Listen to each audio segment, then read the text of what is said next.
रेहाना और रवि की शादी के बाद रवि के पास कुछ नहीं था। रेहाना, तुमने मुझसे शादी करके एहसान किया है।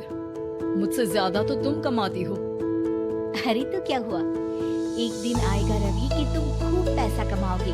मुझे तुम पर पूरा विश्वास है। रवि और रेहाना खुद को स्टैंड करने के लिए पूरी मेहनत करते। रेहाना, मैं नौकरी नहीं करना चाहता हूँ। तो कोई बात नहीं, मैं नौकरी करके घर चलाती हूँ, तुम बिजनेस सेट करने की कोशिश करो। एक दिन रेहाना, तुम जानती हो मैंने जो विज्ञापन बनाने वाली कंपनी खोली थी ना, उसे बड़ी ब्रांड का ऑफर आया है। अब हम लोगों के दिन प्यारे न्यारे हो गए हैं। मैं जानती थी रवि कि एक दिन तुम सेटल हो जाओगे। रवि का काम अच्छा चल जाता है। एक दिन वो रेहाना से कहता है, रेहाना, अब हम लोगों का बच्चा भी हो गया है।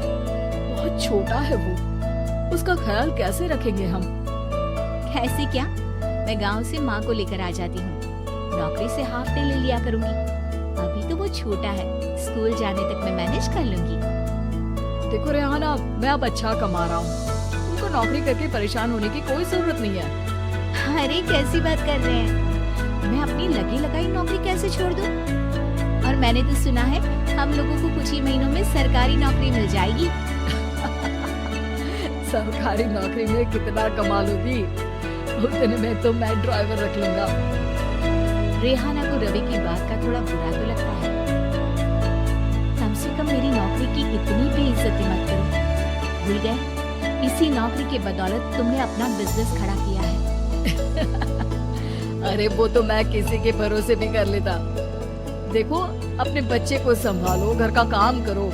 अब बाहर जाती तुम अच्छी नहीं लगती हो। रेहाना रवि के कहने पर नौकरी तो छोड़ देती है, लेकिन अब बड़े से घर में उसकी कीमत किसी नौकर से कम नहीं होती। एक दिन रवि का दोस्त आता है। भाभी, हम लोग तो आपको तब से जानते हैं जब से आप लोग शादी होकर इस शहर में आए थे।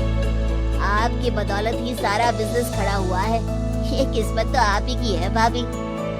हाँ हाँ भाई, हमारी मेहनत तो कुछ है ही नहीं। अरे होगी, लेकिन भाभी की किस्मत के आगे कुछ नहीं। दोस्त वहाँ से चला जाता है, लेकिन रवि का गुस्सा 7वें आसमान में होता है। देखा कैसे बोल रहा था। अरे बिल्कुल अच्छा आदमी नहीं है ये। कैसी बात कर रहे हैं आप? प्रशांत भैया तो बहुत अच्छे इंसान है रवि। कैसे उन्होंने हमारे मुश्किल वक्त में हमारा साथ दिया था। अरे था पैसा तो साथ दिया, नहीं तो कौन पूछता है। रवि का व्यवहार पैसा आते ही अलग हो गया। वो बंदे को बंदा नहीं समझता। घमंड से घिरे रवि ने तो एक दिन हद ही कर दी। रेहाना, मैं अब तुम्हारे साथ नहीं रह सकता हूँ। क्या क्या बकवास कर रहे हो रवि? क्या कहना चाहते हो? और क्यों नहीं रह सकते तुम मेरे साथ? देखो, मुझे कोई और पसंद है और उसने साथ रहने पर बस यही शर्त रखी है कि मुझे तुम्हें तलाक देना होगा। रेहाना, जो कि एक स्वावलंबी महिला थी, उसने बिना देर किए रवि को कह दिया, कोई इश्यू नहीं, मुझे पैकिंग में 4 दिन का वक्त लगेगा, लेकिन तब तक मैं तुम्हारे साथ नहीं रहूंगी। 4 दिन के लिए तुम कहीं और शिफ्ट हो जाओ, मैं घर से निकलूंगी तो बता दूंगी। रवि घर छोड़कर चला जाता है।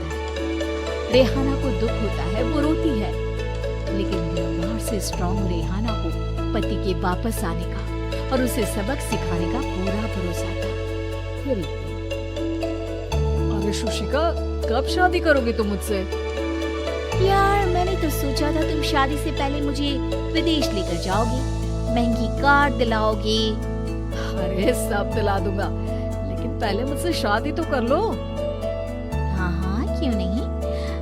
मैं कुछ दिनों के लिए अपने मम्मी पापा के पास जा रही हूँ और लोगों से अपनी शादी की बात करूंगी। अरे शुशिका, कैसे रहूंगा मैं तुम्हारे बिना? अब तो शादी ही होने वाली है हम लोगों की। शुशिका रवि को छोड़कर चली जाती है। रवि घर आता है, जहाँ रेहाना को ना पाकर उसे सब अजीब लगता है। घर तो रेहाना के बिना कुछ नहीं है। बच्ची की याद भी आ रही है। चलो एक वीडियो कॉल कर लेता हूँ। रवि रेहाना को वीडियो कॉल करता है, लेकिन रेहाना फोन नहीं उठाती। रात को सोते वक्त, मन कर रहा है मुन्ने को गले लगा लूं। चलो कोई ना, शुशिका से शादी के बाद मेरे और भी बच्चे होंगे। अगले दिन रवि ऑफिस जाता है जहाँ टीना खड़ी होती है। सर, आपने अपने नए ऐड के लिए मॉडल की रिक्वायरमेंट डाली थी ना, मैं उसी के लिए आई हूँ।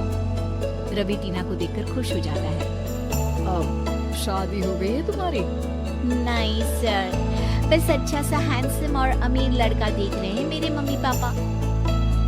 रवि के दिमाग से तो टीना को देखकर शुशिका का ख्याल भी खत्म हो जाता है। अरे यार, ये लड़की मिल जाए कितनी सुंदर है। शुशिका तो इसके आगे कुछ नहीं है। क्या तुम्हें ऐसा नहीं लगता कि मुझसे मिलकर तुम्हारी ये खोज खत्म हो गई है?